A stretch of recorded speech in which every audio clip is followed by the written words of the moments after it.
Hello everybody and welcome back to my channel. My name's Laura and today we are going to do another pick a card reading, and this time we are asking the question, what is your hidden sex appeal? What makes you sexy?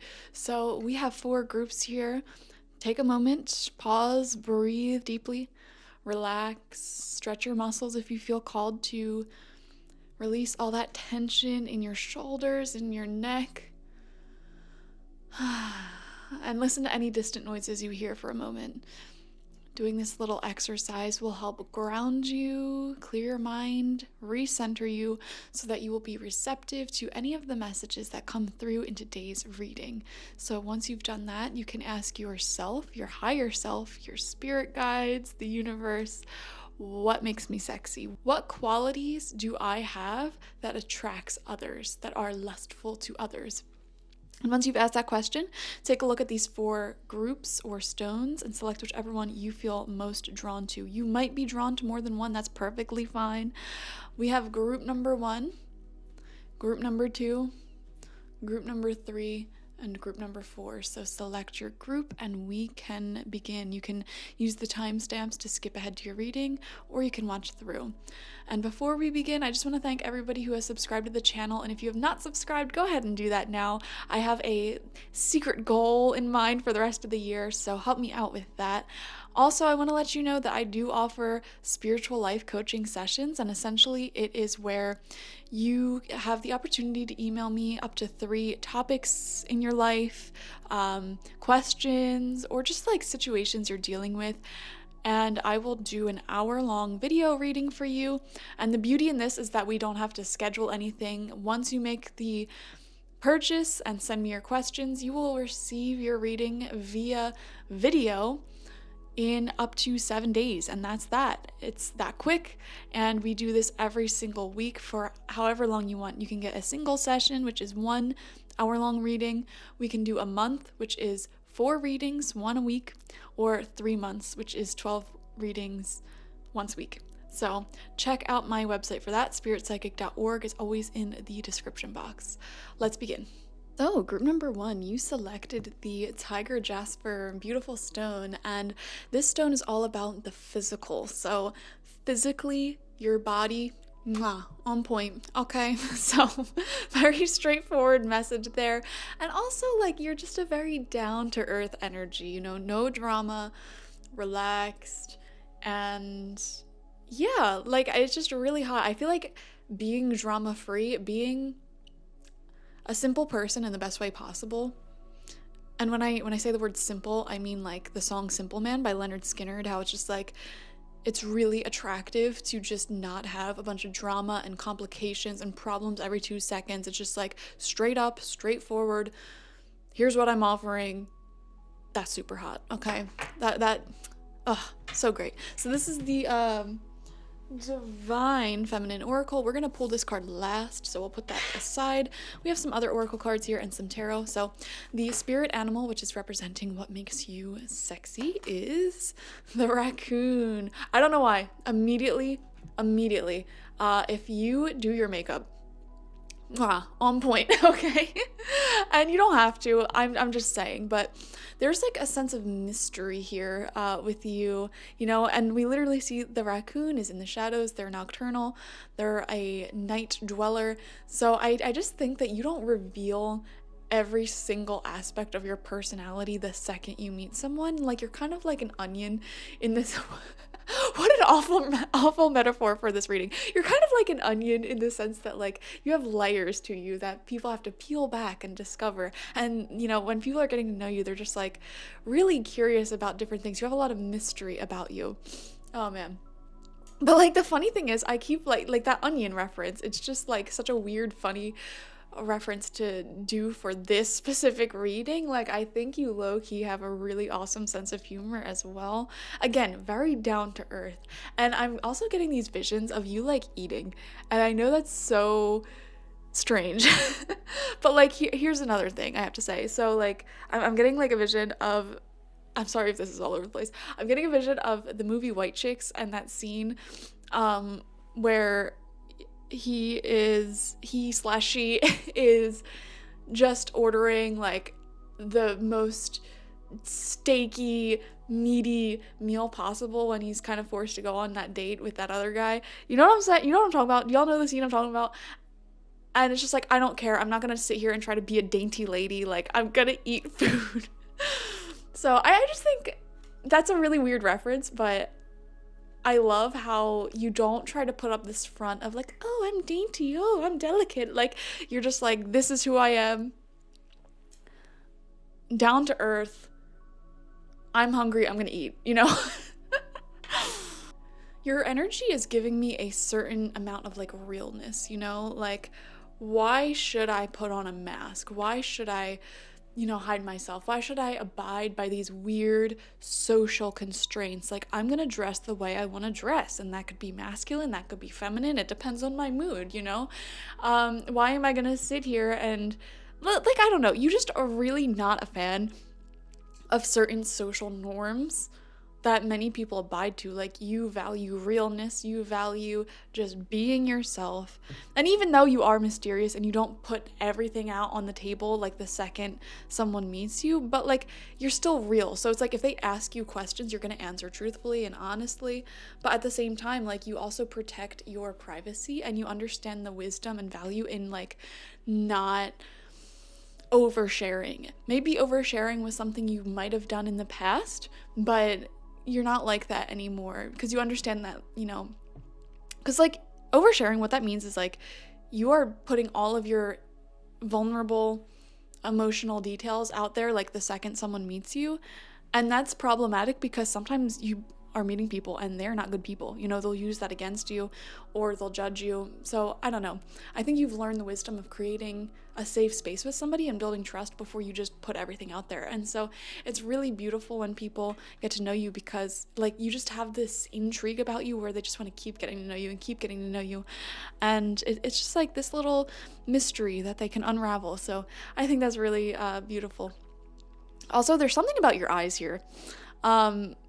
You have people like drawn in towards your eyes in a really, and I'm seeing many of you probably have like darker colored eyes, like brown, or just you really do your makeup really well around your eyes, or even if you have like light colored eyes, you might have like a tone, like your skin might have like a tone around your eyes that really draw you in. Like maybe your skin is like purplish around your eyes and you might even think that's unattractive, but no, I'm telling you, that's what, like, I keep just feeling gravitated towards your eyes. Okay, so moving on.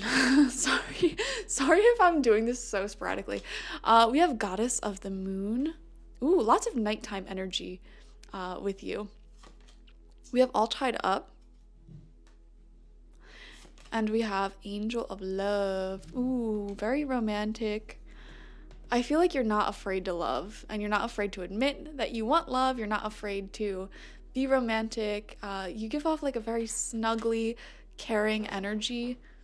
You know how there are those people who are kind of avoidantly attached and they try to pretend like they have no feelings and they don't want anything serious and they just keep everything lighthearted. You're not like that at all. You're like, no, that's really dumb. I'm going to connect with you because we're both humans, and I'm going to have deep conversations with you, and you're not afraid of that intimacy.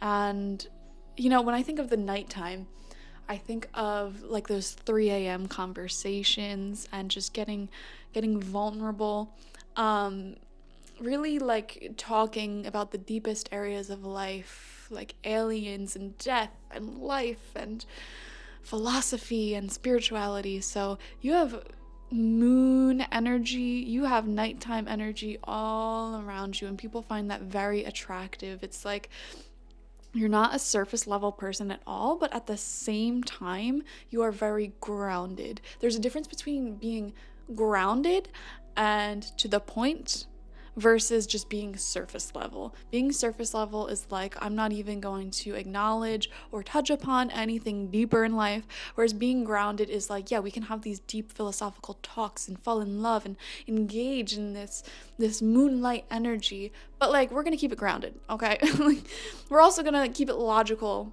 and discuss like where we're at, what we're doing here.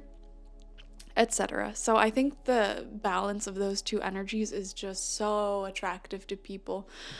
Beautiful, beautiful stuff. Also, I got a vision of bondage here with all tied up. So I don't know, maybe some of you guys are into that, or maybe like some of you guys have an outfit that is very like strappy or ropey.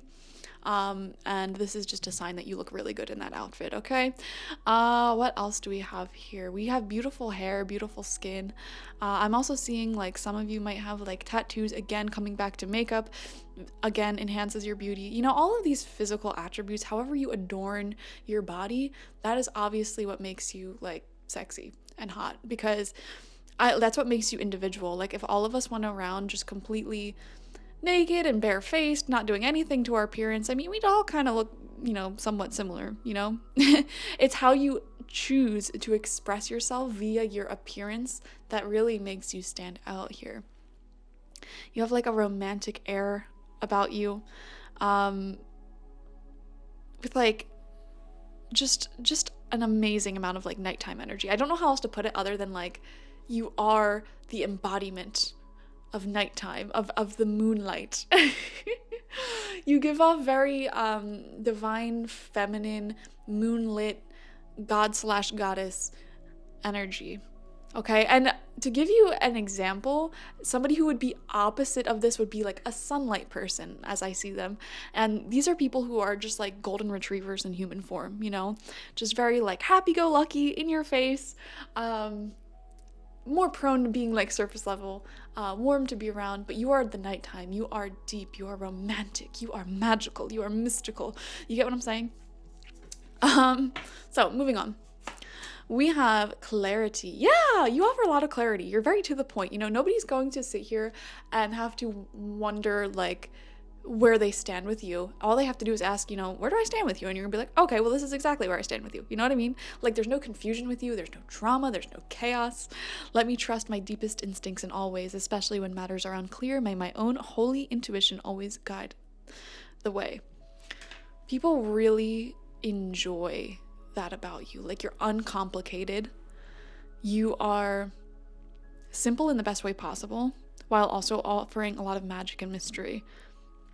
I don't think anyone is just simple, you know, but people don't have to constantly question where you stand in their lives, and that is so secure. People feel very trusted around you. You give off this energy of like, I can trust group number one. I know that number one is going to give me the truth. And I think especially when it comes to advice, like if people ever come to you for advice, like you're giving them your honest, clear advice. Like you're not sugarcoating it. You're going to say it as nicely as possible, but you're not sugarcoating anything. And people love that raw, authentic truth. You kind of give me like journalist vibes, where like when you're doing journalism or when you're covering the news, you have to write in a way that's just very matter of fact, to the point, and like avoiding opinions. And I think that is how you deliver the truth to people. Matter of fact, this is how I feel. This is what I offer. This is what we are. And people feel so secure by that. Whispers of spring. How quaint, how cute. You know what, group number one? I feel like it's not that you... How do I put this? You have like a weird magic about you where people fall in love with you really easily. And I feel like you actually like attract more people by giving them this prospect, this daydream, this imagination of what it's like to be in love with you, what it's like to be loved by you, you know, to feel that security that your soul and your aura just gives off so freely. Like, what would it be like if I was in a serious relationship with group number one, someone who I can completely trust, I completely feel secure in everything that they say, and, you know, they always offer this sense of mystery and change. And there's so many different facets of their personality. It's always new, it's always exciting. And what would it be like if I can just feel their love, their caring nature all the time? Like, you make people fall in love with you, group number one. For sure. And the Whispers of Spring speaks of growth. It speaks of constantly evolving and changing. That's what you do. You know, you're not someone who likes to stay stagnant for a long time. Like the moon, like divine feminine energy, like nighttime, you're always in flux. You're never stale, you're never stagnant, okay?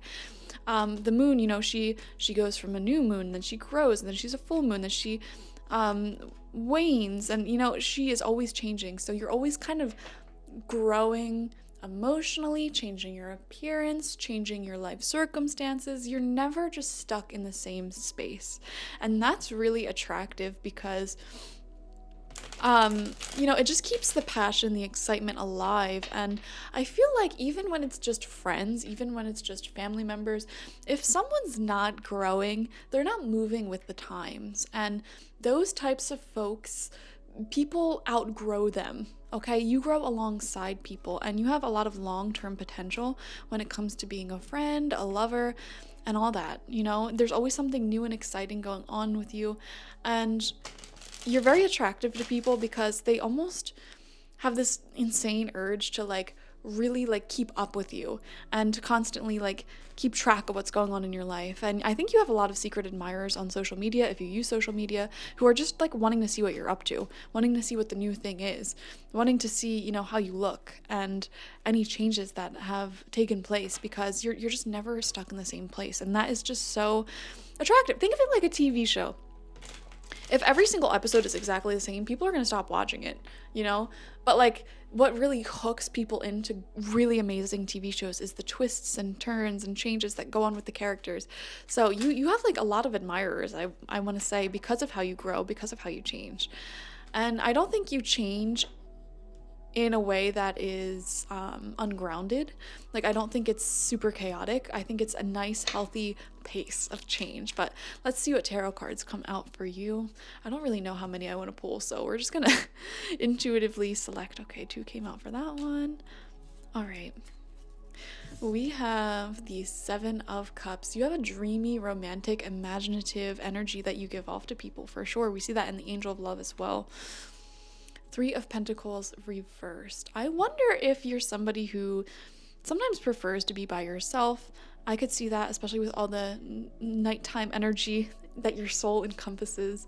If you don't necessarily like working with others that much, and it kind of, again, brings up that mystery. Like, oh, how did they do that by themselves? How did they create their life by themselves? Like, you know, we have the Strength card. Yeah, you are definitely not afraid to have difficult conversations, and that is so attractive to people. Like, you will speak. I also think you have this weird ability to speak the truth that everybody feels but no one says. Does that make sense? So like if you're in a group of people and there's just like a vibe that like nobody's talking about, you're the one who's gonna like speak it. And I just think that makes you really charming and charismatic. But you know what? As humans, we all crave this sense of closeness. We all crave this deep sense of intimacy and being able to talk about anything. And you offer that to people. We have the 6 of Pentacles in reverse. Interesting energy here when it comes to give and take in connections. I think an area where you struggle, group number 1, is that if you're not interested in someone, you just have a really hard time focusing on them. You know, like, I almost feel like your relationships might be all or nothing. Like, you're either like in my life for life and we have a super deep, super intense relationship or friendship, or like I can barely remember to answer you. Does that make sense? I'm kind of seeing that from you. There's nothing wrong with that, I guess. We have the 5 of Wands. This is a card of some jealousy. And we have the Ace of Cups in reverse. Oh, you're a heartbreaker. You are a heartbreaker for sure. You definitely do have a lot of people attracted to you. Okay. Again, we had the physical component, like you're physically very attractive, but not only that, like just your energy and personality is really likable as well. And a lot of people visualize, you know, what it's like to be with you. I feel like you have a lot of people kind of chasing after being in a relationship with you, more than just, you know, getting to know your body, like getting to know your soul. People fall in love with you and your energy. So with that does come a lot of heartbreak for other people. But what can you do? You know, what can you do? Some of you guys might have like intuitively been picking up on like say if you're a woman, for example, maybe you've kind of have picked up on the fact that it's really hard for you to make other female friends. Have you noticed that? Or like it doesn't even matter what your gender is, but sometimes you get the sense that people are intimidated by you, or you get the sense that people are threatened by you, and you just don't understand it at all, because it's like you're the nicest person, okay? You really value honesty and communication in relationships. Like, you're a really good friend, so you never understood that, but this is confirmation that those feelings are accurate.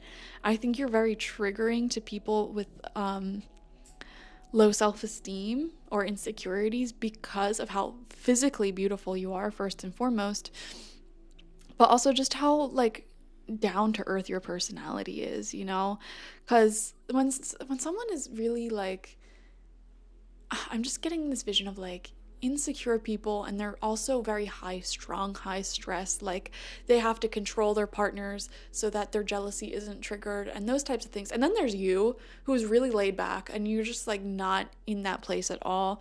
You let people be who they are. You're not jealous like that, and you're beautiful. That is extremely threatening to people who aren't like that, okay? And so if you've ever noticed just I guess potential friends give you like a threatening vibe, or just, you know, a distancing vibe, that is quite accurate.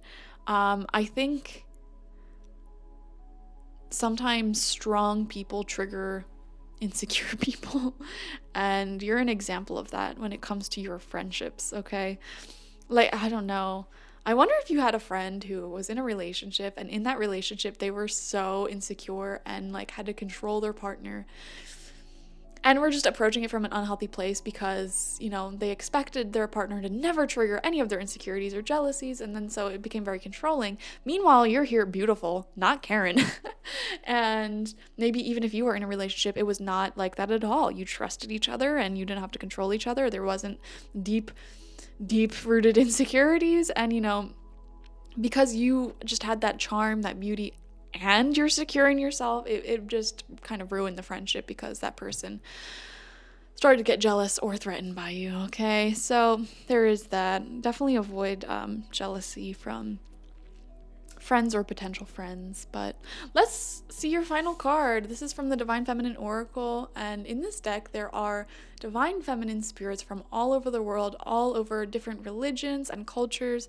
And so whatever spirit comes out is just going to be kind of like an indicator of what makes you sexy. Like, this is going to be a spirit that is similar to you, and it doesn't matter what your gender identification is. And you guys have Sekhmet.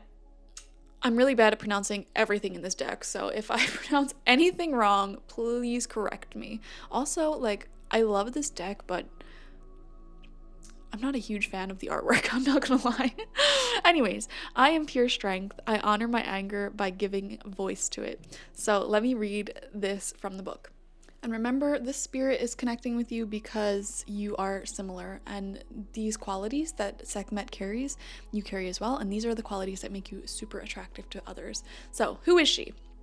Sekhmet represents the sacred rage that keeps us protected and reminds the world of the pure strength of female power.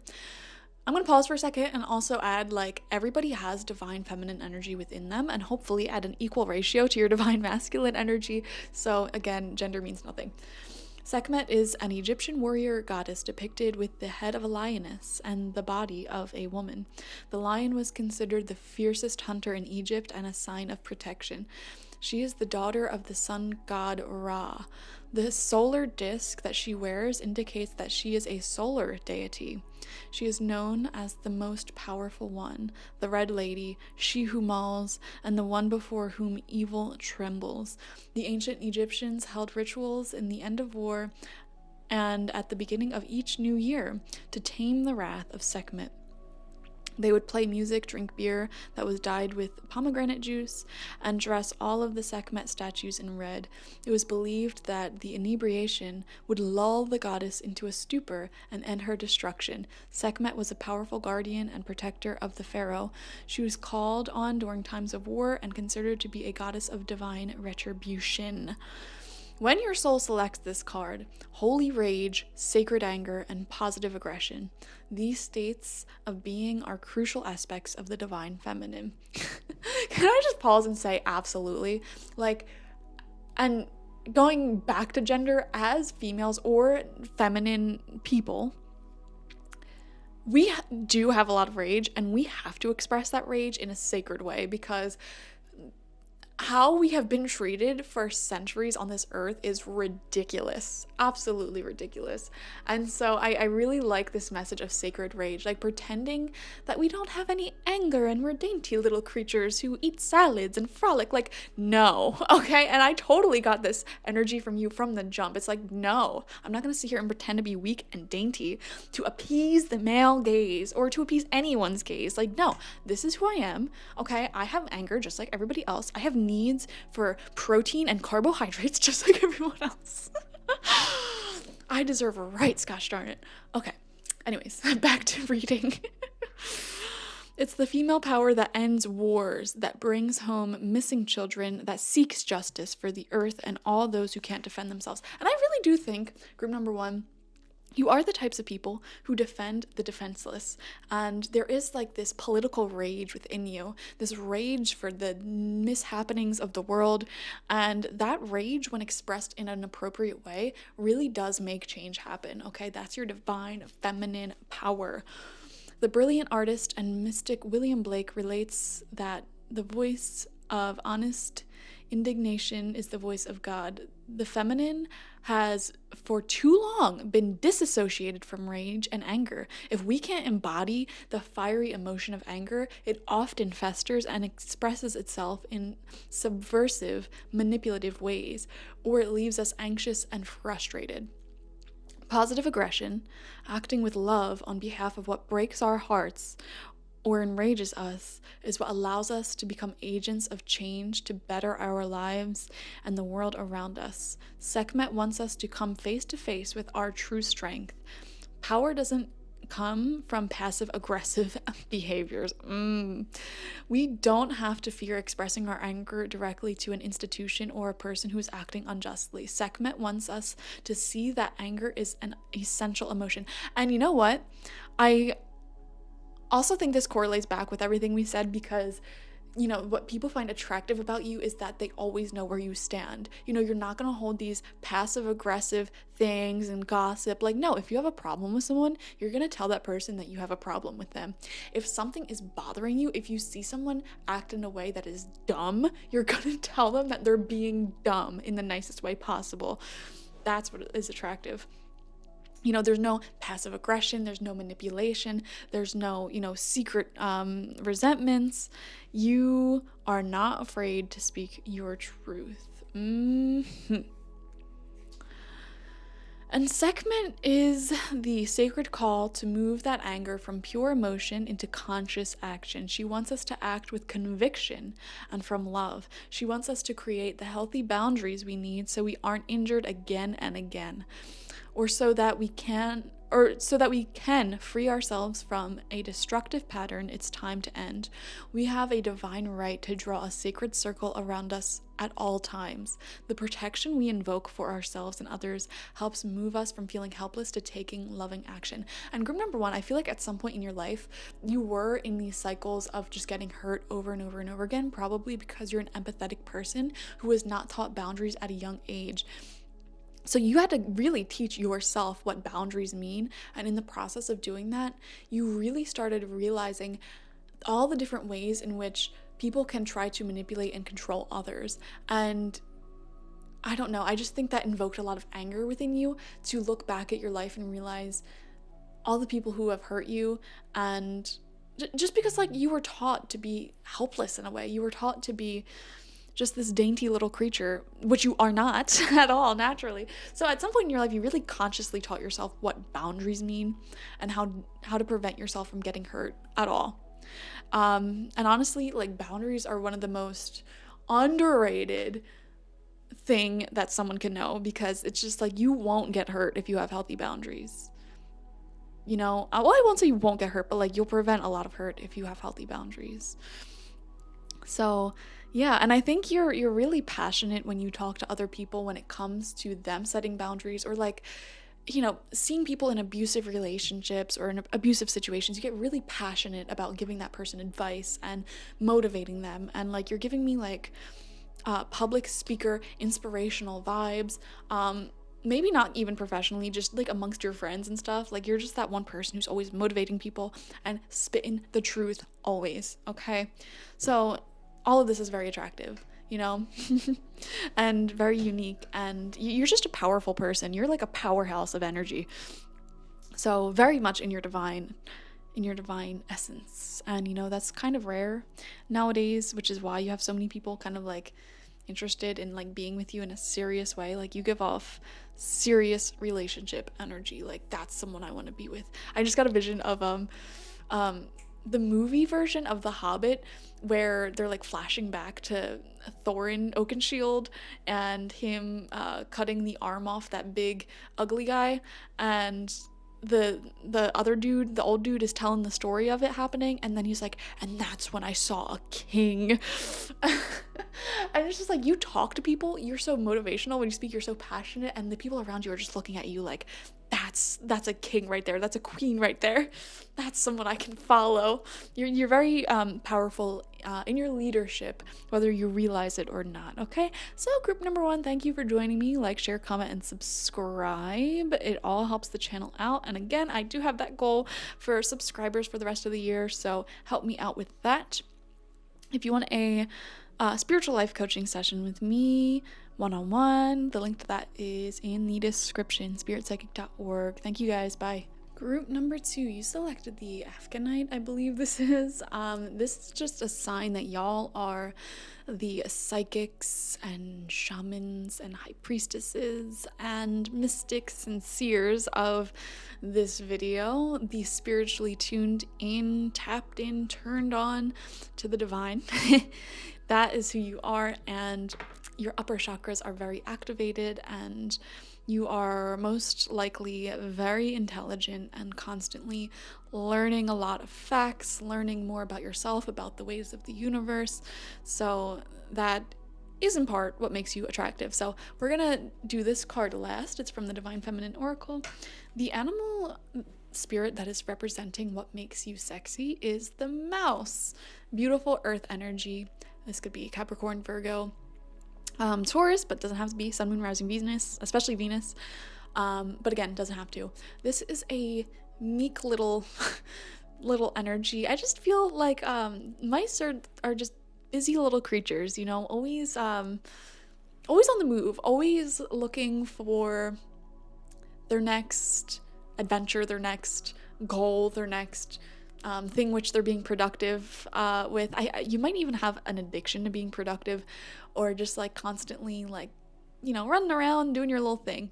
Also, some of you guys might physically be like small, like petite, so that is also attractive as well. Or even if you're not like physically small or petite, I don't know how to describe it. The energy you give off is like just cute, you know? Just cute little, like, even if you're, I don't know, like 5'10" and normal, you know, weight or whatever, people for some reason just assume that you're really tiny and short because maybe it's the way you speak, maybe it's just like your overall cute energy. You're just very, oh, gosh, adorable. Like, I just want to squeeze you, you know what I mean? You're so cute. So there's that. Okay, so the energy is rest and rejuvenation. Why do I just feel guided to say that you're like the snuggle queens and kings of this group? We have journey in reversed. And we have woman holding a coin. And we have a little kitty cat there. So some of you guys might really resonate with cats. But I also find it interesting that we have a cat and a mouse here, because they're very contradicting animals. But okay. So I am getting a lot of earth energy from you. I feel like when people are around you, they feel really, really relaxed. And you might even be in a job field, or maybe it's just your home and the way it's decorated that's just very cozy. I'm getting like massage therapist vibes.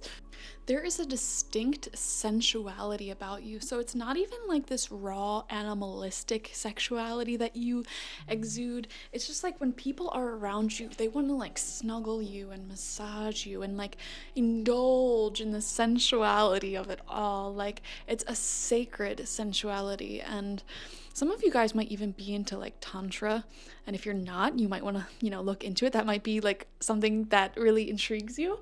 Or like sacred sexuality. Just look up those words and read anything that comes up. I'm sure it will intrigue you.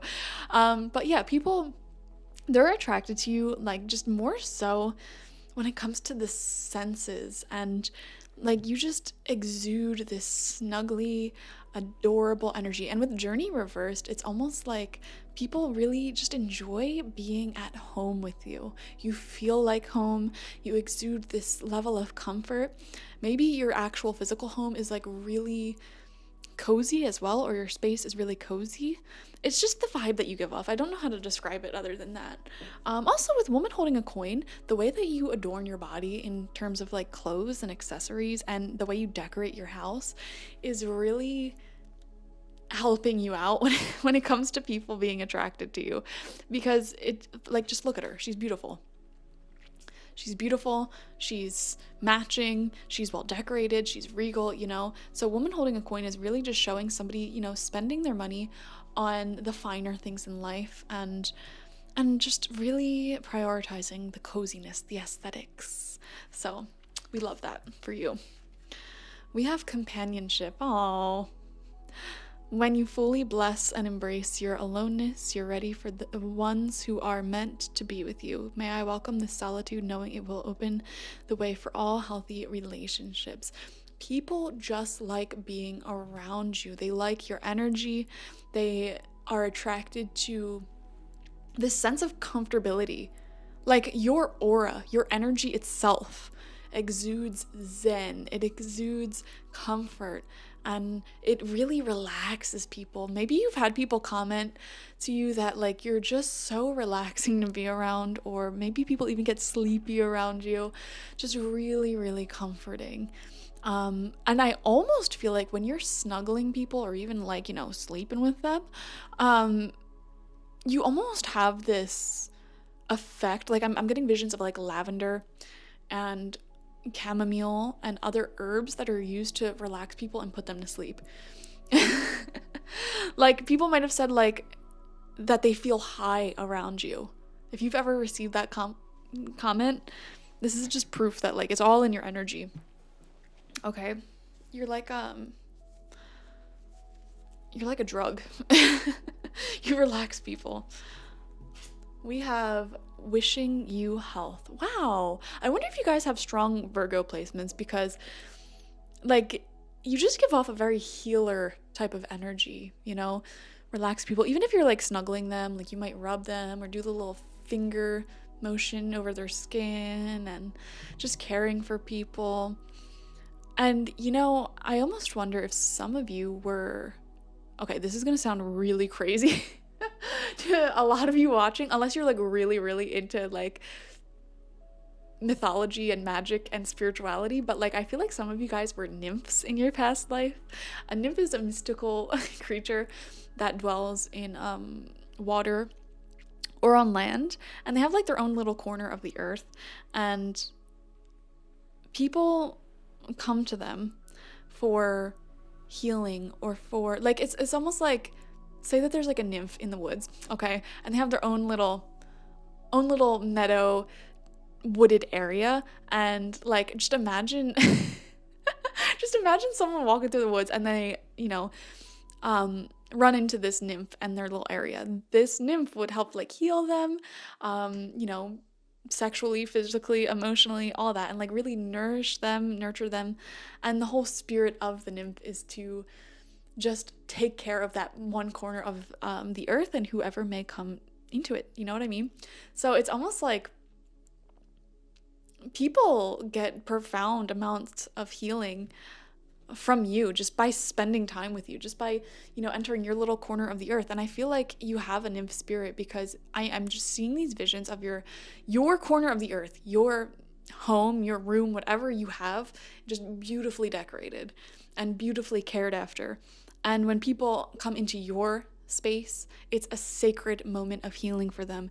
It is where they can relax and rejuvenate and refresh.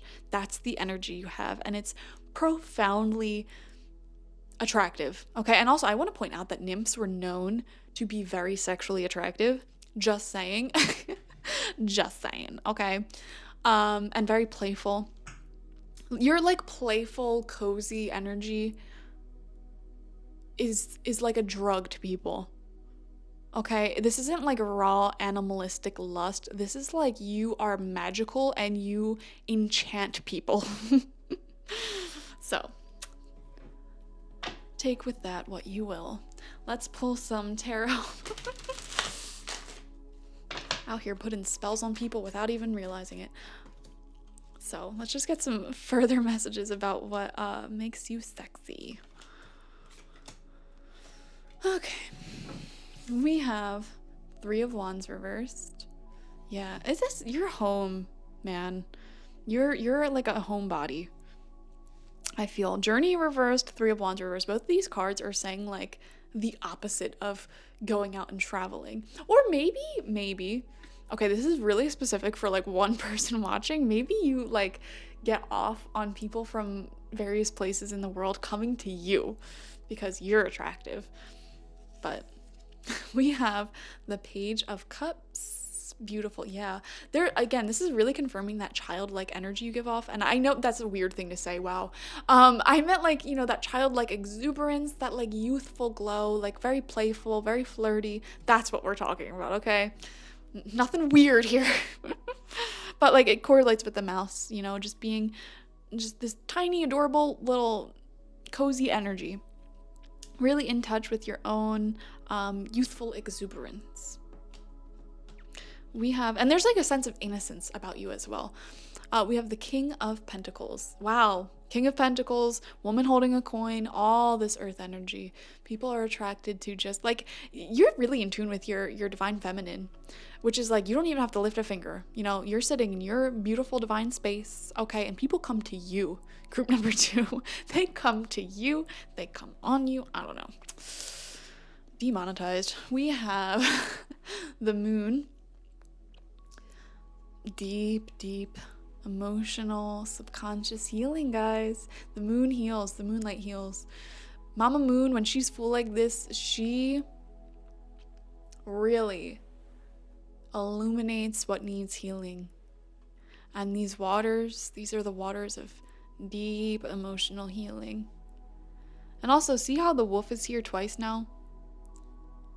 You have, and all of the animals that are popping up in this are all mammals, all representing earth energy. The wolf might be one of your spirit guides even. We have the Hanged Man reversed, and we have, again, the Queen of Pentacles, now coming out 2 times, guys. Look at this. It's basically the same exact card. Basically the same card. You are the mature representation of earth energy. You are Mother Earth herself in human form. And again, luxurious home, luxurious space. If you don't have it now, you're going to have it at some point in your life, okay? I see you just owning your own little corner of the earth, and like that place is sacred. That place is beautifully decorated. You spend money on your appearance as well, and on the finer things in life. You make money. Okay, and if you're broke right now, not for long, okay? And you spend that money on really nice things. Beautiful, high quality clothing that is not contributing to like child labor and all that bad stuff. You invest in your appearance, you invest in your home and your belongings, and you live a little luxurious life. Not greedy, not flashy, but like classy, beautiful. I love it. We have the King and Queen of Pentacles. People take you really seriously. People respect you, I think you kind of developed this immunity to douchebags. Like, you know your worth, and because you know your worth, you're now immune to douchebags or people who are just here to try to use you. Also, there's like a sacredness about your energy. Like, people don't want to disrespect you. Even if you're into that, you might have a hard time finding people who will do that for you. Because there's like this serious element, like, don't mess with group number 2. They're sacred. They have insane healing powers. They are regal. They are classy. They can heal or destroy any man or woman. Don't get on their bad side. So, final card from the Divine Feminine Oracle. So this deck has spirits, divine feminine spirits from across the globe, across time, across culture and religion. So one of these spirits is very similar to you. And your shared personality traits is what makes you attractive. And we have Bridget. That's what she looks like. The goddess of the eternal flame. I am an eternal flame, and each day my light grows brighter. So let's read about her. Bridget represents the essence of an inner dawn and the healing that comes from knowing that the best is yet to come. Bridget is the goddess of pre-Christian Ireland. She is associated with the Indo-European dawn goddess and the coming of spring. She is celebrated in a Celtic festival called Imbolc that takes place halfway between the winter and spring solstices. It is said that at the moment between dusk and daybreak, Bridget arose into the sky with flames like rays of the sun blazing in her hair. There's a shrine near Kildare in Ireland, if I'm pronouncing anything wrong, by the way, correct me in the comments, that is sacred to the Druids because it was believed to have been a place where Bridget's priestesses tended to her eternal flame. This is where they learned that the ancient healing practices that are associated with Bridget, and this is where in 480 CE, Saint Bridget built a monastery in honor of the goddess and created a communal and consecrated center for women's religious life and learning. Bridget is associated with poetry and with all things elevated.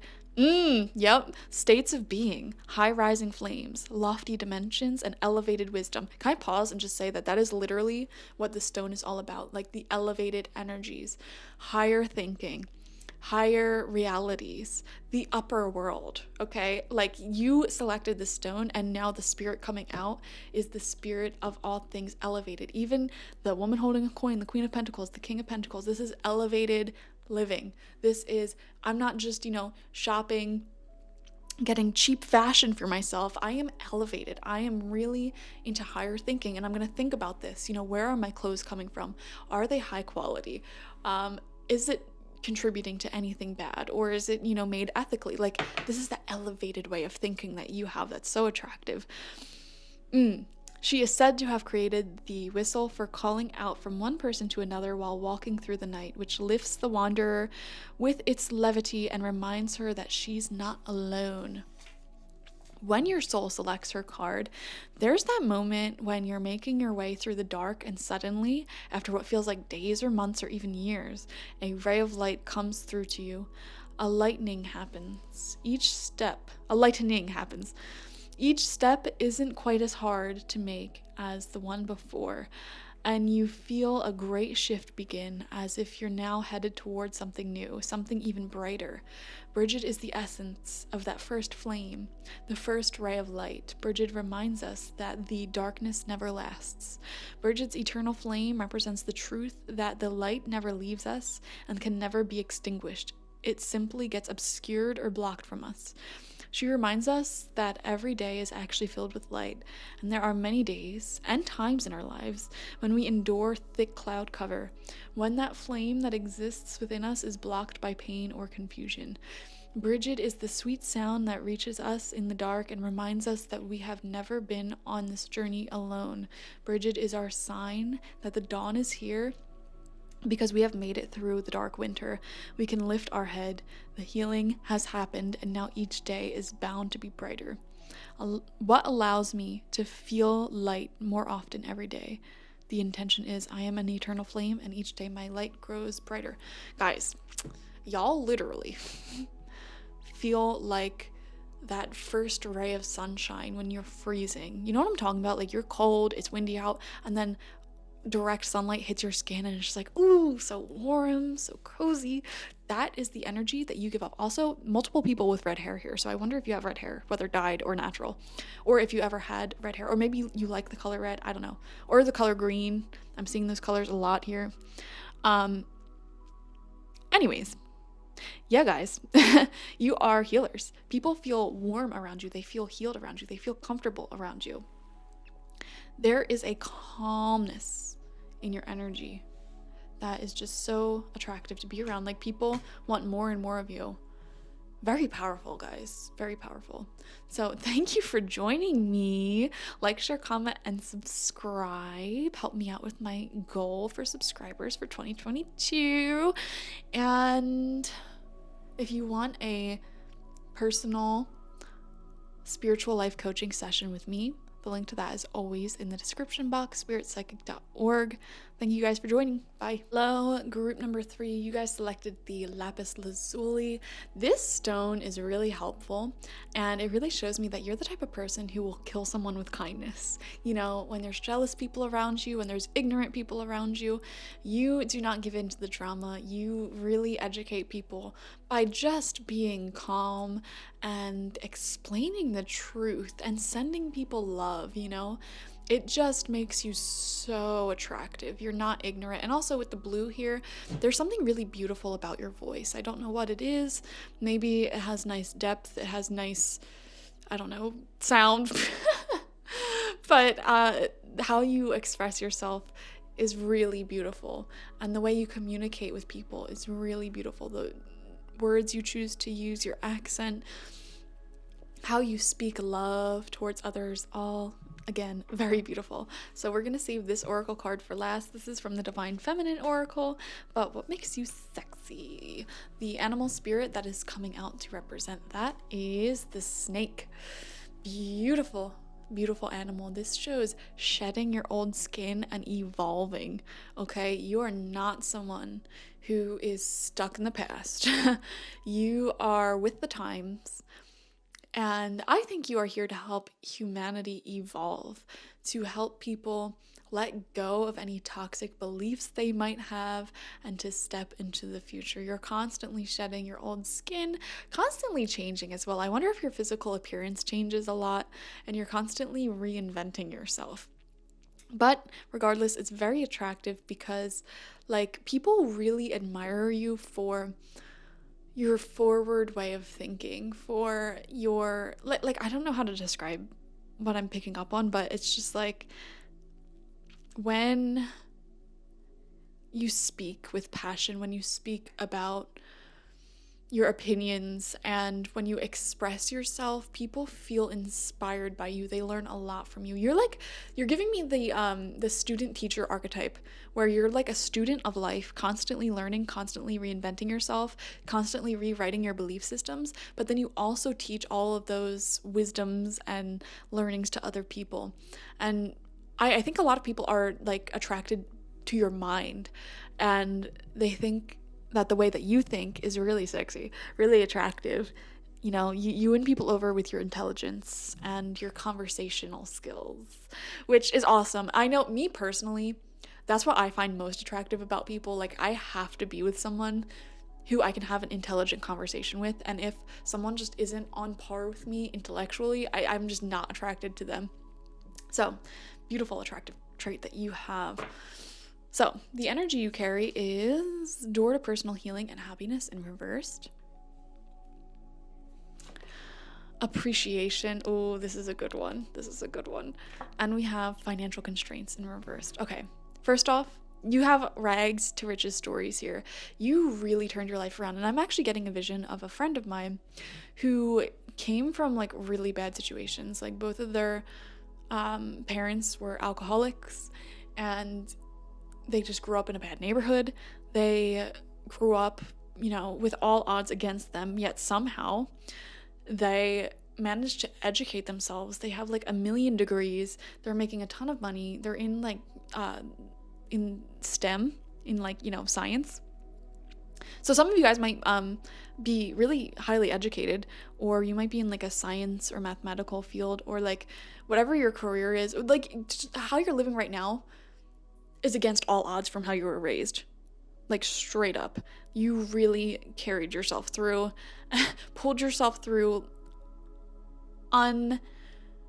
encouraging circumstances, and you came out on the other side. And that's why the snake is representing you. You know, they're all about shedding the old you and giving birth to a new you.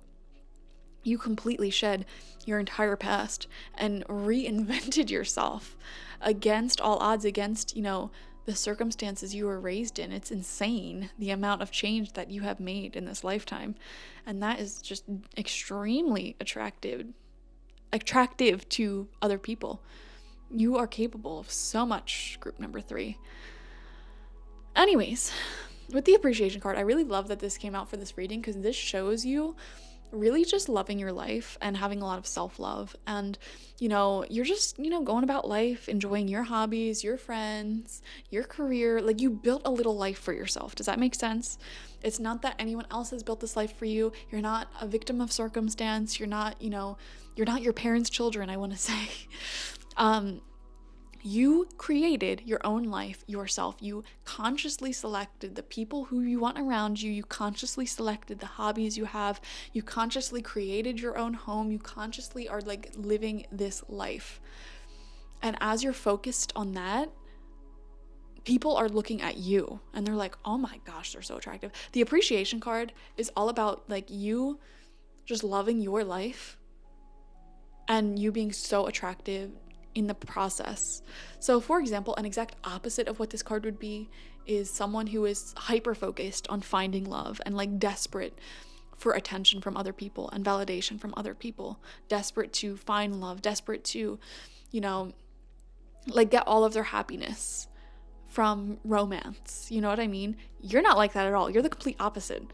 You create your own happiness through your friends, through your hobbies, through the little life you built for yourself. You don't need romance. You don't need a relationship. And because of that, you're so attractive. It's not that you're closed off to it at all. It's just like, you don't need it. You know, you don't need to talk to anyone. And you know, I think it's also attractive because, for example, someone can be like the hottest person on earth. They can be like an actor or actress or like an NFL superstar or whatever. And it's just like, you see through all of that, all of those labels. If they're a bad person, you're not attracted to them. I'm almost getting that you guys are demisexual, or like what's the word? Sapiosexual, where you're attracted to intelligence. Because it's like you don't care about labels at all. Someone can be like a multi-billionaire, and if they're not a nice person, you're just not even gonna give them the time of day. And I think that's so hilarious, because so often people like that are used to like everyone throwing themselves at them, and you're just like, nope, don't care. I gotta focus on, you know, my hobbies over here. You know, my garden needs tending, so I'm gonna go do that. But have a nice day. And you just leave people astonished because you just don't need anyone. In the best way possible. Not in like a I'm independent and I'm gonna be alone, get away from me type of way. It's just more so like a, yeah, I'm just in my own little world, in my own little life, and if you want to join, you can. And I just keep going back to this extreme intelligence that you carry. Like, you are a very logical, educated, smart person. My God, people are attracted to that. But I feel like some people find it difficult to become involved in your life. You know, it's like it takes a long time for you to let people in to the doors of your heart. And I feel like you already kind of established your own little friend group or family or whatever. And if newcomers want to come, you know, it might take them a while to have you open up to them and trust them, you know. You do not suffer fools gladly, as they say. We also have despair. I need your divine intercession right now. Oh, great spirit, lift this darkness from my soul. Free me from this burden.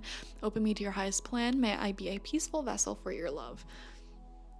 I just get this energy that you've been through a lot in life, and it's given you this edge. Like, people can sense on a psychic level, on an energetic level, that you've seen some stuff. You know what I mean? Like, and I think that's really attractive, because here's the thing. People who've been through a lot of trauma, after they've gone through that trauma, they tend to be unattracted to people who have lived a very easy surface level life, because it's just like, how can you relate? You know?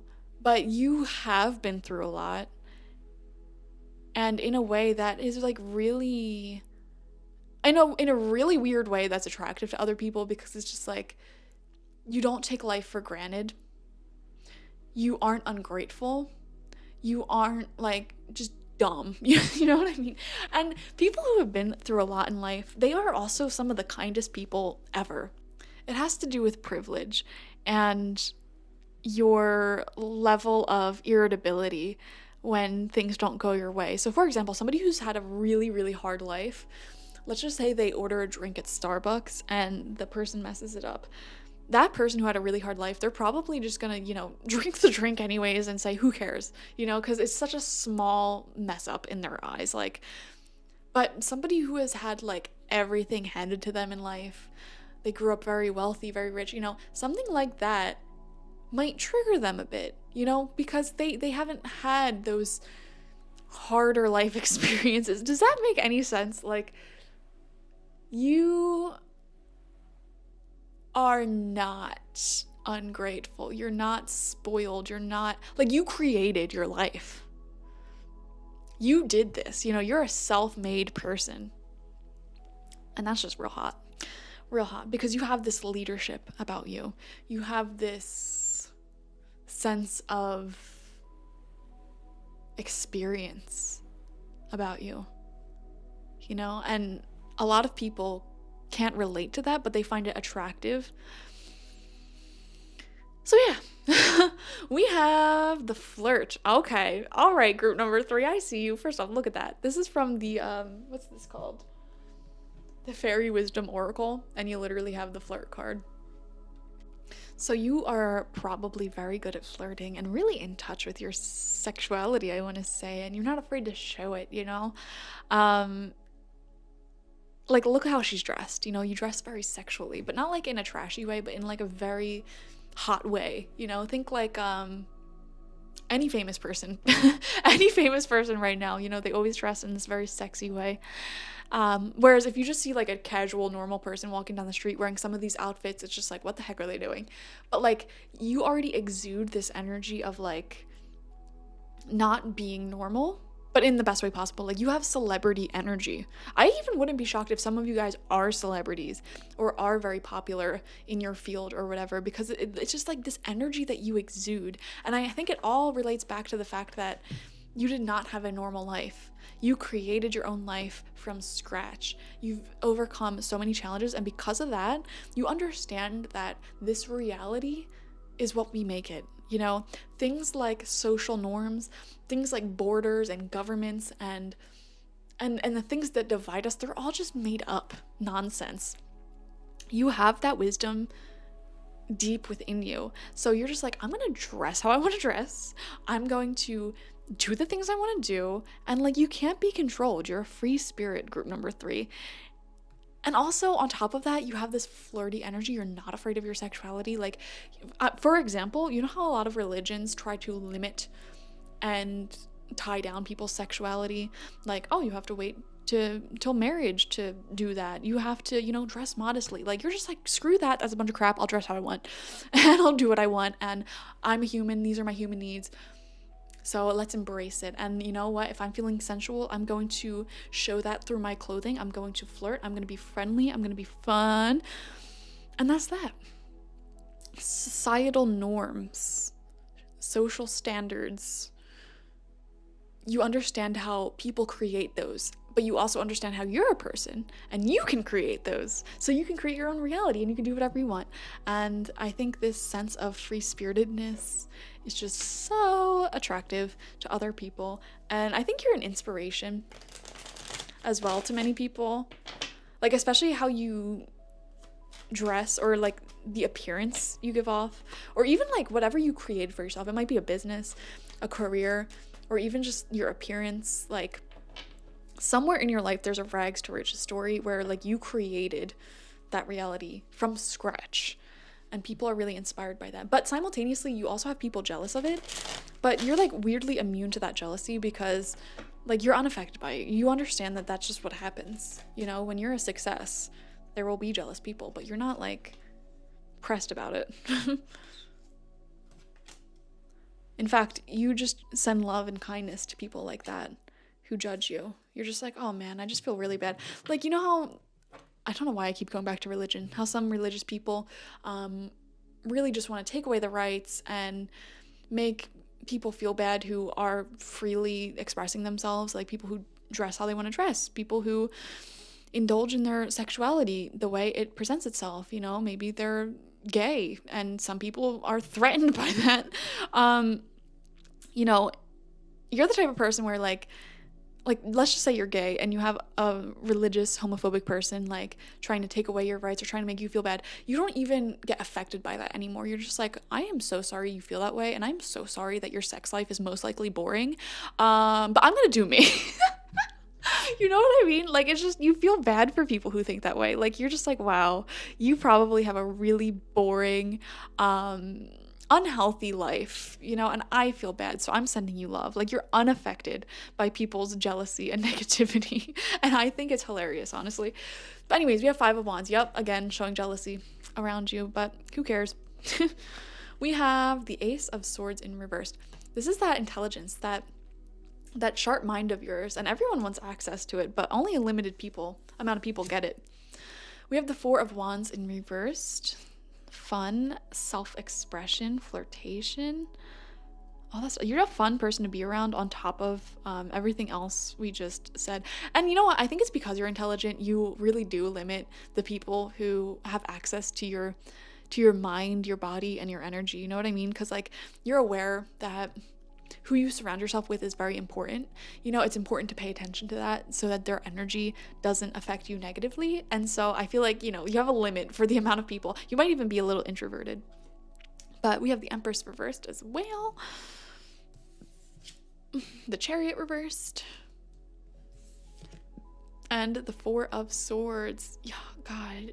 You guys have done so much healing, so much growth. It's just, you're such an inspiration to others. I can't even, I know I keep talking about it. I'm so sorry, but it just keeps popping up over and over and over again. Like, I almost feel like your hometown, your family, the circumstances you were raised in, they tried to hold you back. You know, they tried to limit your growth. You had people try to push you down and shut you up, but you prevailed against all odds, and that is so hot. That is so hot. I'm also seeing here, some of you guys watching might have a bit of a belly or a bit more to love, and that, again, is really hot, and people are extremely attracted to that. And your divine feminine spirit that's coming through, this deck shows spirits from all over the world, all over time, from many different cultures. The one that connects with you and has similar energy to you that is attractive is Inanna. I don't know if I'm pronouncing that right.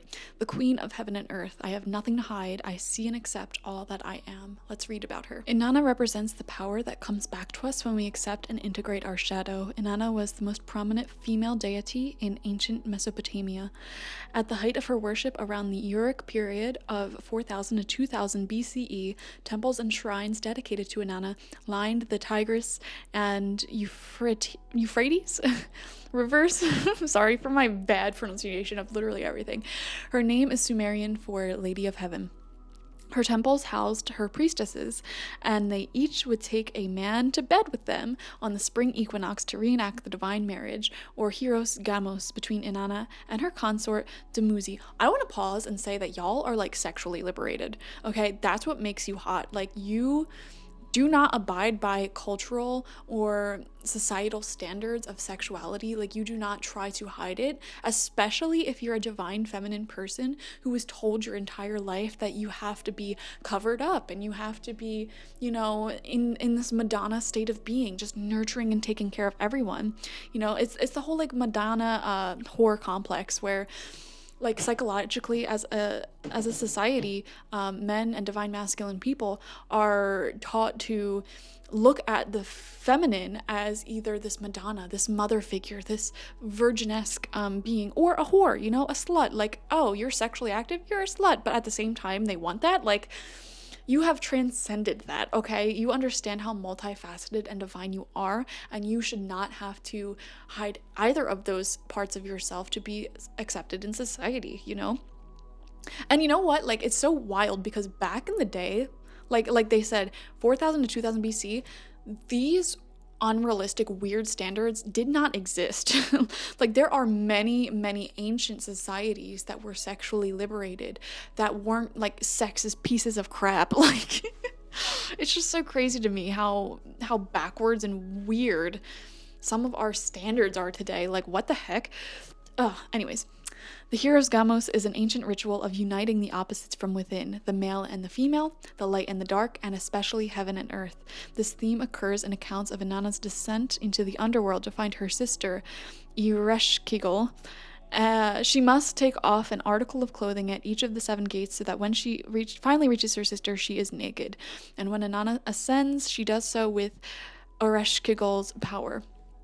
Y'all aren't afraid of your body. Y'all are liberated and comfortable in your body. And I think there is this huge theme of self-love when it comes to your body. Like, you accept your body hair, you accept the way your skin and fat deposits and hair and nails and everything, like, you accept yourself for your natural beauty and you don't judge that, and you empower others to do the same. Like, you do not have, your body does not exist for other people's pleasure. Your body exists for your own personal empowerment and survival. It exists for you, not for your partners, okay? When your soul selects her card, Inanna goes into the depths of her own unconscious to merge with her twin sister self.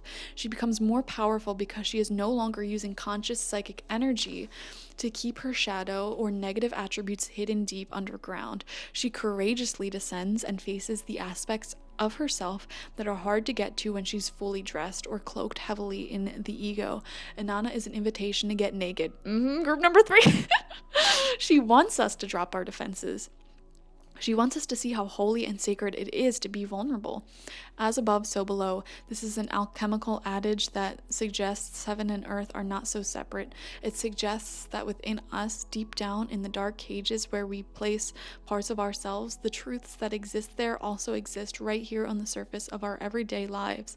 So if we are exerting great amounts of energy to keep from seeing our shadow, it is actually playing a large role in our conscious life. When we can face what we think is dark or negative about us, really embrace it and see it for what it is, a beautiful broken place that's a call for love, then we can emerge more whole. We can marry the light and dark aspects of our being, and in uniting our twin sister from the depths, we can stop projecting her onto other women. Yes, exactly. Oh my gosh. We can see and own the hot mess we often are and not get sabotaged by it. The light must cast a shadow, and the high priestess is the one who gets called to love them both.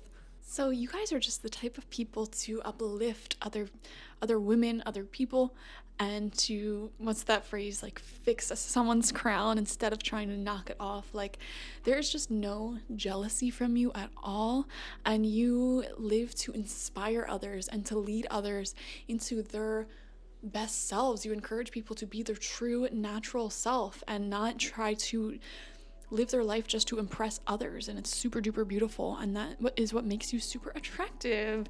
So thank you guys for joining me. Like, share, comment, and subscribe if you have not already. Remember, I have that little goal for the rest of 2022, so subscribe to help me reach that. I love y'all. If you want a spiritual life coaching session with me, the link to that is in the description, spiritpsychic.org. Thank you guys. Bye. Okay, group number 4, you selected the Sandstone, which is a beautiful stone for harmonizing relationships and bringing in gentle, healing energies to all of your friendships and all of your connections. So let's set that aside and see why you are sexy. This is from the Divine Feminine Oracle. We're going to put it aside and save that for last. So let's see what makes you sexy. The animal representing you is the dragon. Okay, we love this. So the dragon really does represent a lot of higher knowledge and wisdom. And this isn't just like knowledge that you learn from a book or from school or online. This is like deep spiritual wisdom as well. And you have this special knack for kind of connecting things together in your mind and seeing the big picture of all of humanity and how that ties into everything. Not all of humanity, like all of the universe.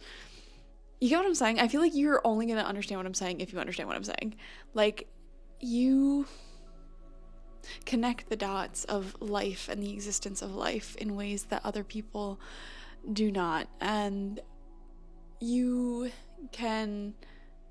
Oh, you guys might be like a little psychic, because I'm seeing this vision of you kind of looking at people and seeing in their face, in their body language, in their energy, everything about them. Similar to how you would read a person, you know, as a psychic doing psychic readings. So I almost wonder if you are also the psychics of the bunch here, in addition to group number 2.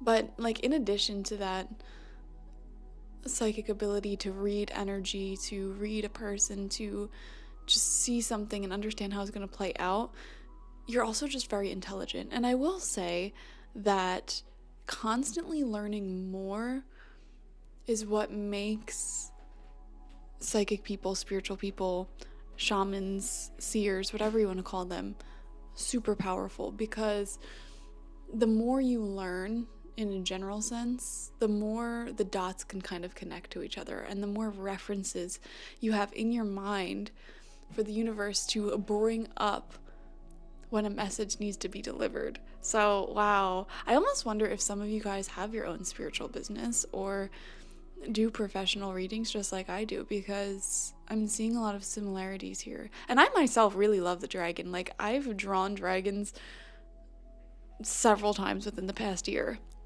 So, and have worked with their energy as a spirit all throughout this year. They're a very powerful spirit animal that helps protect you if you are on their good side. And they bring about massive change in humanity. They can control and change the weather, the actual spirit of dragons. So they're very, very fascinating creatures, powerful creatures. And I want to like say that knowledge is their power. But not only is it intelligence, but they also have like a spiritual protection, like all of those scales of spiritual protection and invisibility from, you know, the physical planes and those who may harm them. So very fascinating. We're getting real mystical. We're getting real deep here. So moving on. That is what makes you hot. Okay. Well, we have Victory in Reversed coming out. We have Storm Warning, and you know, I really correlate storms with dragons, because I really do feel like dragons are behind a lot of storms. Okay, we might getting into woo territory for some of you guys. I genuinely believe in the spirit of dragons and them being behind a lot of these storms, especially like karmic storms is what I want to say. Like storms that come within divine timing to clear out a lot of angry energy in the air. You ever notice that like sometimes the weather is just very mystical? It goes in correlation with just everything going on.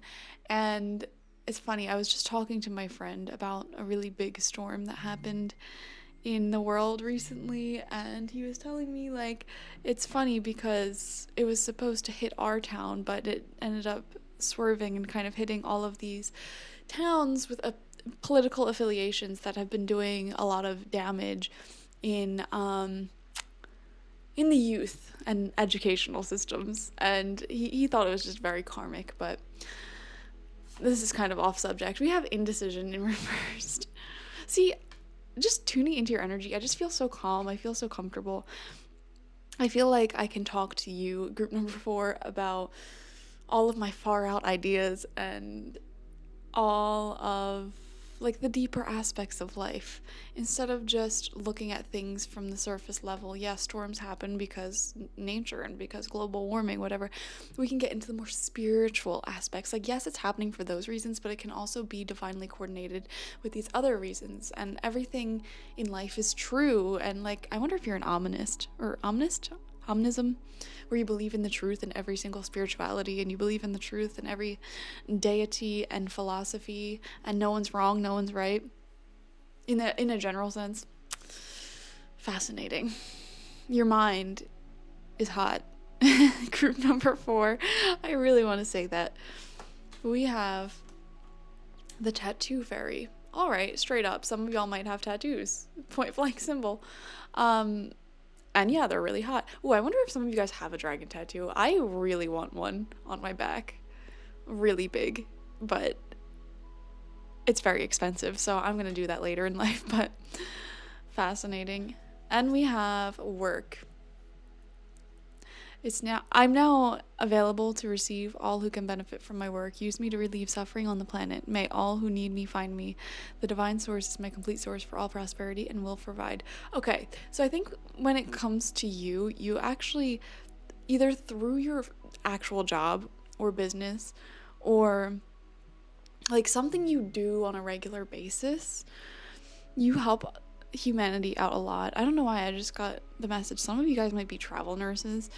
Others of you might be spiritual workers like me, tarot readers, mediums, tattoo artists maybe even, which I believe that tattoo artists are spiritual practitioners. Like, you are tattooing a symbol onto someone's body for the rest of their life. Spiritually, the implication of that is that the energy of that tattoo will be with that person forever, unless they get it removed, obviously. But you know, in a way, that is even spiritual work. Oh my gosh, my phone won't stop going off. I'm so sorry, guys.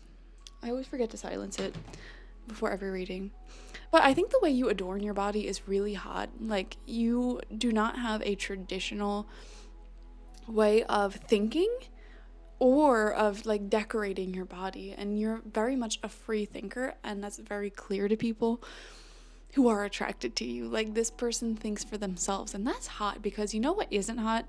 People who just follow everything that the news and society tells them what to do. You're more punk rock than that, okay? You're more rock and roll, free thinking, not being brainwashed by the media, and like, you're just extremely intelligent. And not only that, but you're not one of those people who see all this bad stuff going on in the world, all these storms of the world, political and otherwise, and you don't let that just destroy your happiness, you know?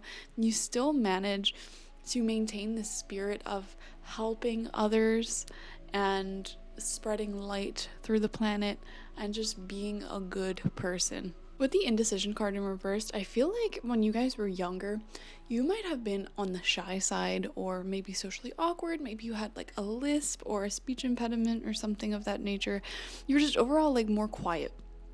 And as you age, as you get older, you have really taught yourself how to be more charming, charismatic, well-spoken, decisive, assertive, and really consciously teaching yourself how to be more like out there. Does that make sense? And because of that experience, you've actually become like more charming and assertive than the average person. And so people find that really attractive about you. You know, it's one of those situations where I don't think people would believe, like if you show somebody a picture of you or tell them about how you were as a kid, like, they wouldn't even recognize you. You know, it's one of those deals. But we see here a very decisive, assertive, ambitious person. Also with the victory card in reverse, it does show like yearning for success, yearning for growth, yearning for betterment of society at large and for your own life, and striving for this evolution of humanity and an evolution of self. So similar to previous groups, you're always striving for growth, and that alone is very attractive, because there's nothing more unattractive than somebody who stays the same all the time and refuses to like get with the times and refuses to like do the inner healing work on themselves and correct behavioral patterns that are destructive within themselves. But you're somebody who does that, and it is very attractive. Also, I think people really admire your ability to make decisions. Okay, like the example that's coming up in my head that's exact opposite to this is like the one person who just never knows what they want to eat. They never know what they want to do. I feel like you don't really have a problem stepping in and saying, well, you know, this type of food would be nice, or maybe we can do this activity, or I saw this event, like, why don't we go? Like, your leadership abilities when it comes to just organizing events and social activities is very attractive, because people like being around that. You know, it's like stress-free for them. And I would say the majority of people are actually pretty indecisive, at least from my experience. So having that one person around who is always like full of good ideas and knowing what to do, knowing what to talk about, it's really nice. Like, you're a really good social buffer, and I think some of your friends would actually feel really weird to hang out with each other alone without you. I know that's a specific message, but like, I don't know, you're just kind of the glue that holds people together socially. So that's really nice. Let's get some tarot cards to get more understanding on what makes you hot. Again, I look at like tattoos, piercings, body modifications. It could even be like plastic surgery if that's what you have, like some type of conscious way of changing your appearance, you know, very Libra energy. So Taurus is the sign of natural beauty, but then Libra is the sign of manufactured beauty and artisan ways of changing your appearance, you know, consciously changing your appearance. It's like that, I don't know why I'm thinking of Dita Von Teese, and she always says like she enjoys glamour. She enjoys people who make their own beauty, who use makeup and hair dye and tools and tattoos or clothing to like really be the person they want to be, and not just relying on their natural looks. So I think like if you do anything like that, it really makes you a very noticeable person. Like, I'm seeing some of you guys have like a signature look. I'm also random message getting signature smell. So I wonder if you have like a really nice perfume you wear all the time, and like that's your smell. But that is also very attractive. And also I'm getting like visions of like always kind of being a little bit more polished. Like, you put more notice into the little aspects of your appearance, like your nails and your skin, your hair, whatever, than most people do, I want to say. And that little attention to detail is really attractive as well. So we have the King of Cups in reverse coming out for ya. Lots of emotions, lots of spirituality. We have the Knight of Wands in reversed. I wonder if you're somebody who accidentally plays hard to get. That's what I see in the Knight of Wands reverse. Like, you're just here living your best life. And I almost wonder as well if some of you guys have a hard problem when it comes to attention and giving people attention. Like, if you have a really hard time keeping in contact with friends, or, you know, being really consistent at answering text messages or something like that. Like, there's this, or maybe you travel a lot for work, or maybe you just don't have that much time to spend with people. Like, I'm getting something here of like, you're not at every single event, or maybe you're just introverted. You're not at every single event. You're not at like the beck and call of everyone in your life. You're like a special appearance person, but that's what makes you so much more significant. You know, people really value their time when they spend it with you. We have the Seven of Pentacles in reversed, which kind of goes hand in hand with the Victory card in reversed. I wonder if some of you guys are aspiring whatever, you know, aspiring business owners, aspiring doctors, aspiring musicians, aspiring whatever. Like, there's a really big ambition here that keeps popping back up that like people think is really attractive to you. Like, maybe you're an aspiring chef and you make all these really cool meals and stuff. You're not quite there yet. You're not, you know, making the money. You're not, you know, in the restaurant or whatever, but you have this ambition to do it, and that ambition is hot. And I think your ambition is one of your hottest qualities. I mean, I know me personally, I am super duper attracted to people with ambition. Like, I almost am unattracted to people when they don't have any ambition in life. But like, and this is a very unique goal, which I feel like it's very like you centric. So like, you can have this goal to open your own family practice if you're a doctor, or you can have this goal to be like a famous musician or model, or have your own business, or be a tattoo artist, or like something like this idea to like run your own show, or be like a very prominent career person. Whatever your goal is, maybe your goal is to open up like a sanctuary for abandoned pets, I don't know. But whatever it is that you're doing, I'm also seeing a lot of healing work involved with it. So you're healing other humans, other people, other animals through your work, but there's also a lot of ambition tied to it. Does that make sense? And that ambition itself is what's attractive here, which is why the victory card's in reverse and the Seven of Pentacles is in reverse. It's like your passion and drive to grow that thing actually like lights you up. And you don't even see it, but when you're talking about it to other people, or like showing other people aspects of it, like your face is glowing, you get more passionate when you talk, there's a bit more pep in your step, and you just become this very charming, radiant person whenever you talk about your passions. We have the Page of Cups upright. Yeah, lots of creativity coming from you guys. You have a dream and you make it. You know, you're a visionary, and that's definitely a rare quality in people. Like, you're not the type of person who just like followed the traditional path and went to school to study a certain thing and you're just going to end up like everybody else in that field. Like, no, you have vision, you have ideas, and you have the ambition and drive to manifest it forward. Also, this is a very unique trait, and I'm almost seeing that in your childhood, you were kind of forced to be a bit more independent. Like, you had to do a lot more than other children around you, like your peers. Like, maybe you had to like clean your whole house, cook, or take care of yourself, take care of your siblings. Like, you just had more responsibility, and I feel like you were kind of forced to be more of an adult than your peers, and it almost like set you up for success later in life because it gave you the trait of trusting your self-reliance and trusting your ideas and trusting the fact that you can navigate your own path in life. We have the Hermit in reversed. Yeah. There's a very strong spiritual and creative tone to this reading, but also ambitious. And also, again, definitely giving me introverted vibes. But like, here's the thing, you're like a charismatic introvert, because when you do go out and when you do associate with people, like, you're very charming. And people are really lit up when you're around, you know?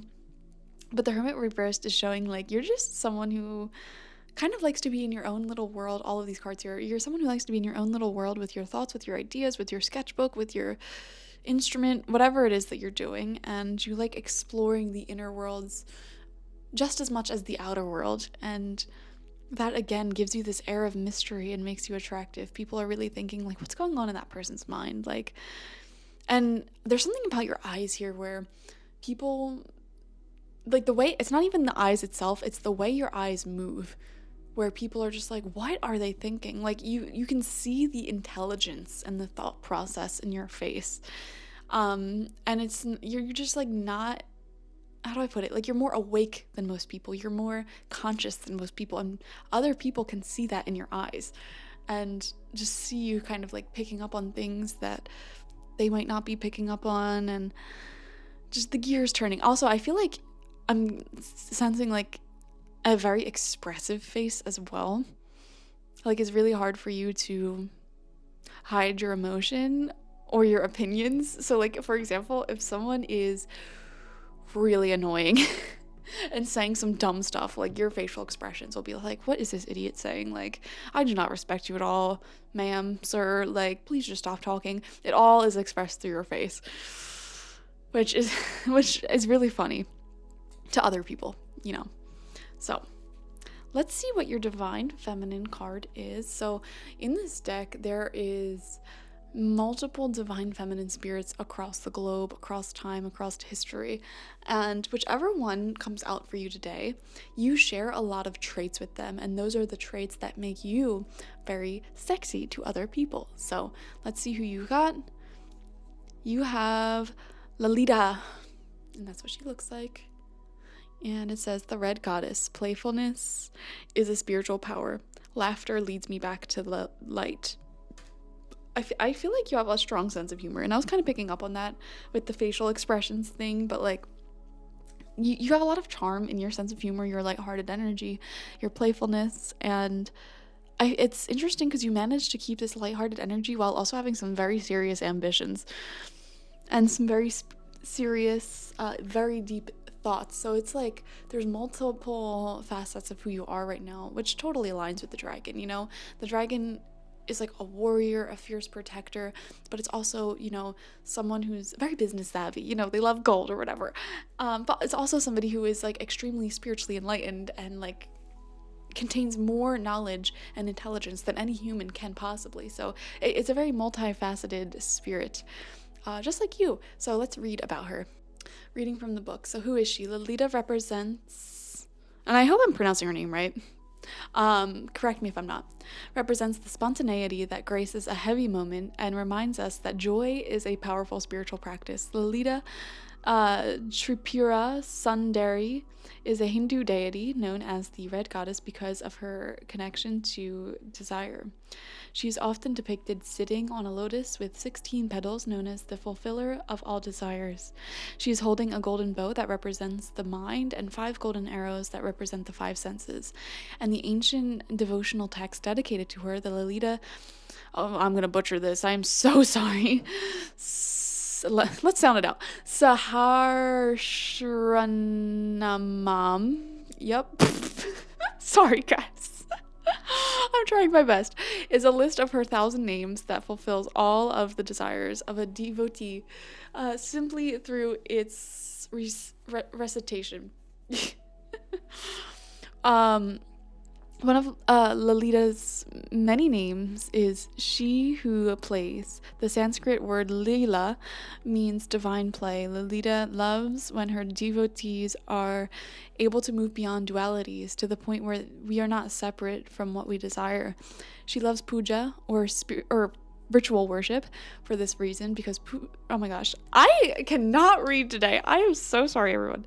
Or ritual worship for this reason because it moves us from out of our ideas and thoughts of the divine and into our hearts where we can experience the divine directly. So it's moving beyond like philosophizing things. It's moving beyond like just understanding things on a brain level, and you put things into practice, okay?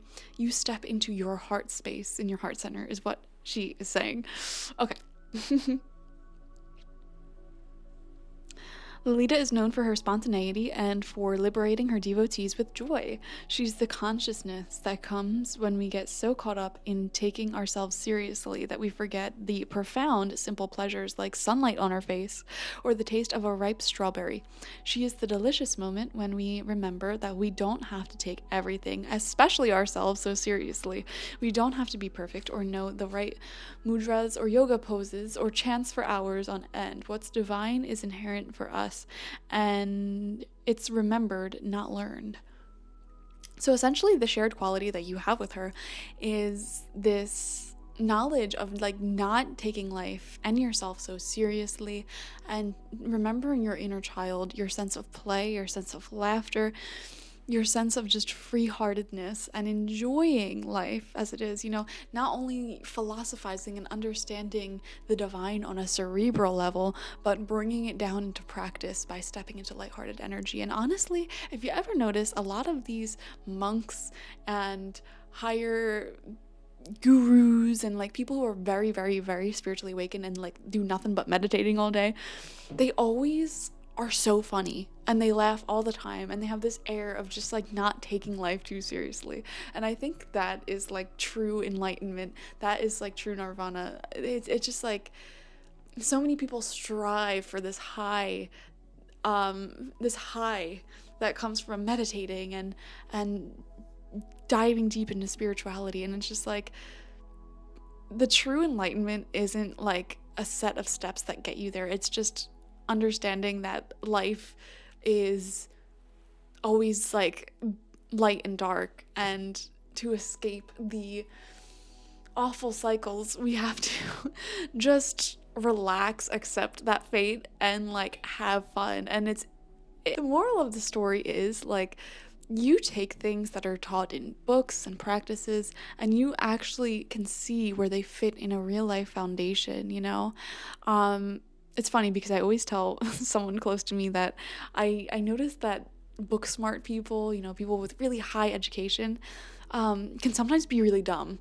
And I always say, like, smart people are dumb, like, and dumb people are smart, you know? But it's like, you kind of get the best of both worlds. You have common sense. You see where these big philosophies and wisdoms fit into life, and you can put them into practice. So when your soul selects your card, answers arrive from disengaging with the energy that created the problem or question to begin with. We so often hold tight to what we desire with a grip that actually inhibits it from arriving, and we often take the soul by the collar and demand to know an answer right now. But when a desire is an imperative, there is an inability to be playful, imaginative, and childlike with how and when that desire will arrive. The secret to desire is holding it lightly. The secret that the Red Goddess knows is that we already have everything we desire. So we can trust that what the soul craves is and always has been ours. This is saying what I was trying to say, but much more gracefully. This is the levity that sparks a shift, a change, and expansion. This is the moment that we remember we are not separate from what we desire or from the divine. Lalita is that brilliant moment in a fight between lovers or friends when suddenly someone mispronounces a word and both crack up laughing. That's been me this whole time. She's the levity that comes when we loosen our death-like grip on what we think we desire. She's the gorgeous, much-needed reminder that we don't have to suffer our way to what we most want.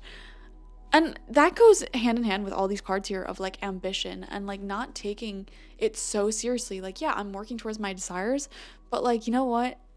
Messes are going to happen along the way, and like that's fun. And it's the process of building this desire that's most fun. You know, if we got everything we wanted at the snap of a finger, life wouldn't be as fun and messy and adorable. You know what I mean? And you're somebody who stays really calm in situations where things go wrong, and that's again very, very sexy. I can't stand people who freak out over the littlest things, but you laugh at the mess ups in life, and you have this beautiful, graceful energy that is just playful in every moment, always laughing, always lighthearted, never super serious and stressful for other people to experience. The path to what we desire and to becoming the soul we need to be in order to receive it can be paved with joy, with divine play, and with a sacred process of lightening up all along the way. You really do lighten up other people. So thank you guys for joining me. Like, share, comment, and subscribe. Y'all are hot. Y'all are sexy, okay? If you want a spiritual life coaching session with me, that is always on my website, spiritpsychic.org. And thank you guys. Bye.